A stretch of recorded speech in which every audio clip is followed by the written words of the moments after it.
So here's the bike. Is it recording? Yeah. Here's the engine running. Oh, headlight's not plugged in, right? Watch this.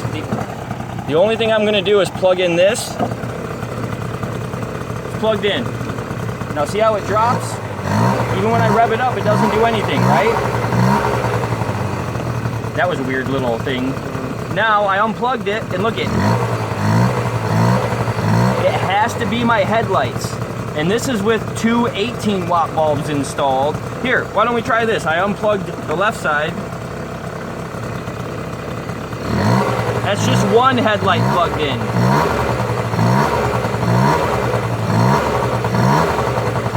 One headlight has too much draw, are you serious? And this is no headlights. So my connector is still plugged in, but I've unplugged just the back side of both headlight bulbs. This is weird. Hit stop on it.